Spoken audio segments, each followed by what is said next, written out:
আসসালামু আলাইকুম ওয়া রাহমাতুল্লাহি ওয়া বারাকাতুহু। আশা করি আপনারা সকলে ভালো আছেন। আপনাদের সাথে আছি আমি মোহাম্মদ হাফিজুল ইসলাম। অ্যান্ড্রয়েড অ্যাপ ডেভেলপমেন্টের আজ 38তম ক্লাস। আমরা গত ক্লাসে শিখেছি কিভাবে একটি মেনু বার বা মেনু অপশন ক্রিয়েট করতে হয়। আশা করি আপনারা ক্লাসটি দেখে নিয়েছেন এবং প্র্যাকটিসও করে নিয়েছেন। যারা এখনো ক্লাসটি দেখেননি তারা অবশ্যই এই ক্লাসটি দেখে তারপর আজকের ক্লাসটি আপনারা দেখবেন। তো আপনারা কিছুই বুঝবেন না। এবং যারা এখনো আমার চ্যানেলটি সাবস্ক্রাইব করেনি তারা অবশ্যই আমার চ্যানেলটি সাবস্ক্রাইব করে সাথেই থাকবেন। কারণ সামনে আরো অনেক ভিডিও কিন্তু আপলোড হবে। তাহলে আজকে আমরা শিখব যে কিভাবে আমরা এই মেনুর সাথে আমরা লিসেনার অ্যাড করতে পারি বা এখানে ক্লিক করলে আমাদের কাজ ঘটবে। আজকে সেটাই শিখব।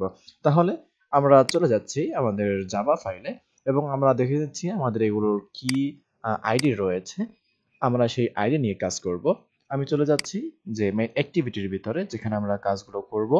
আমরা যেটা করব সেটা হলো এই সেকেন্ড ব্র্যাকেটের পরে আমরা একটি মেথডের সাহায্য নিব। যেই মেথডের নাম হচ্ছে অন অপশন আইটেম সিলেক্টেড। তাহলে আমি যদি এখন এখানে লিখি অন অপশন আইটেম সিলেক্টেড, দেখেন আমি সংক্ষেপে লিখেছি এখানে যে অন অফ আই, তাহলে এখানে অন অপশন আইটেম সিলেক্টেড নামে একটি মেথড কিন্তু চলে আসছে পাবলিক বুলিয়ানের। আমি এন্টার প্রেস করলাম। তারপর আমি যেটা করব এই সেকেন্ড ব্র্যাকেটের পরে আমি এখানে এন্টার প্রেস করলাম। এন্টার প্রেস করে আমি একটু ফাঁকা তৈরি করে নিলাম। ওকে, এখন আমি যেটা করব, আমি যেই আইটেমের সাথে লিসেনার অ্যাড করব সেই আইটেমটাকে আমাকে পরিচয় করাইতে হবে। পরিচয় করানোর জন্য আমি এখানে লিখব ইফ যদি এন্টার, তারপর এখানে লিখব আমি আইটেম, তারপর এখানে লিখব ডট গেট আইটেম আইডি। এই যে উপরে চলে আসছে আমার গেট আইটেম আইডি। ওকে, তাহলে কি লিখলাম এখানে আমরা ইফ যদি item dot gate item ID, তারপর এই ফার্স্ট ব্র্যাকেট পরে আমরা ডাবল ইকুয়াল দিব। একটা ইকুয়াল দিব না, ডাবল ইকুয়াল দিব। ডাবল ইকুয়াল দেওয়ার পরে এখন আমরা যেই মেনুটাকে পরিচয় করতে চাই সেই মেনুর রিসোর্স বা সোর্স যেটা রয়েছে আমরা সেটাকে এখানে লোকেশন দিয়ে দেব। তাহলে আর ডট, তারপর হচ্ছে মেনু ডট, মেনুর ভিতরে রয়েছে অবশ্যই, তাহলে আর ডট, না সরি, আমরা এখানে লিখব আইডি ডট, যেহেতু এটা আইডি এটা, তাহলে আর ডট আইডি ডট, তারপর এখানে আমাদের যেই আইডি রয়েছে তার নাম এখানে শেয়ার করে দিব, মানে লিখে দিব। তাহলে শেয়ার, আমি প্রথমে শেয়ার মেনুটাকে এখানে লিখে দিচ্ছি।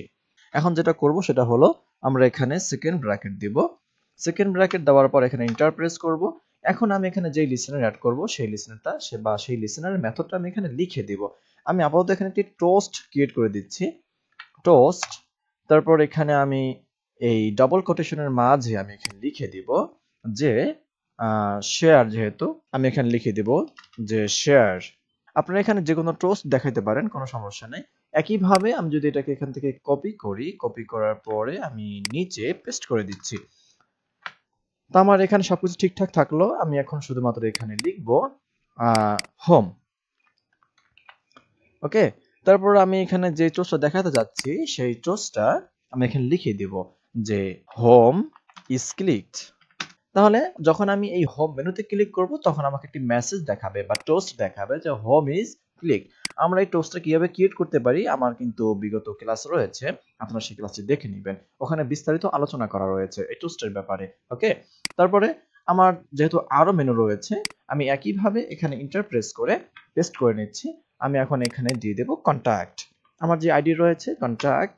আর আমি এখানে যে টোস্ট দেখাতে চাচ্ছি যে কন্টাক্ট মেনুতে ক্লিক করলে আমার যে টোস্টটা দেখাবে contact is clicked. ওকে, আমি এখানে দিতে পারি যে share is clicked, share is clicked। তারপর আমার আরো একটি মেনু রয়েছে এখানে about সম্পর্কে, তো আমি এখানে দিয়ে নিচ্ছি যে about। ওকে ফাইন, তারপর আমি এখানে about এ ক্লিক করলে যেই টোস্ট দেখাতে যাচ্ছি বা যে নোটিফিকেশন দেখাতে যাচ্ছে আমি সেটা এখানে লিখে দিচ্ছি যে about is clicked। আপনারা যে কোনো যা কিছু আপনারা টোস্ট দেখাতে চান না কেন সেটা এখানে লিখে দিবেন, ওইটাই ওখানে শো করবে। তাহলে এখন আমি যদি এটাকে রান করাই, রান করালে আমরা চূড়ান্ত আউটপুট দেখতে পারবো। এখান থেকে আমরা দেখতে পাচ্ছি আমাদের প্রজেক্টটা কিন্তু এখানে ওপেন হয়েছে। এখন যখনই আমি শেয়ার আইকনে ক্লিক করব দেখতে পাচ্ছি আমাদের এখানে শেয়ার ইজ ক্লিকড একটি টোস্ট দেখাচ্ছে। এবং যখন আমি থ্রি ডট অপশনে ক্লিক করব, অপশনে ক্লিক করার পর আমি যখন হোমে ক্লিক করতেছি আমার এখানে দেখাচ্ছে হোম ইজ ক্লিকড। আমি যখন এখান থেকে কন্টাক্টে ক্লিক করব, কন্টাক্ট আজ, এখানে দেখতে পাচ্ছি কন্টাক্ট ইজ ক্লিকড। আমি যখন এখান থেকে অ্যাবাউটে ক্লিক করব আমরা টোস্টে দেখতে পাচ্ছি যে অ্যাবাউট ইজ ক্লিক। আমরা এভাবে যে কোনো লিসেনার কিন্তু আমরা এখানে অ্যাড করতে পারি এই টোস্টের জায়গায়। ওকে, অথবা টোস্ট যদি আমরা দেখাতে চাই টোস্টও থাকবে এবং সেকেন্ড ব্র্যাকেটের নিচে বা এই টোস্টের উপরে আমরা কিন্তু সেই লিসেনারটি এখানে অ্যাড করে দিতে পারি ইন্টেন্ট দিয়ে, বা আমরা যদি কোথাও যেতে চাই। ওকে, আমরা বিভিন্ন মেনুর যেই কার্যকারিতা বা যেই ডেভেলপিং যে বিষয়টা রয়েছে আমরা এগুলো নেক্সটে ধারাবাহিকভাবে শিখব। তাহলে আজকের ক্লাস এই পর্যন্তই থাকবে। আল্লাহ হাফেজ।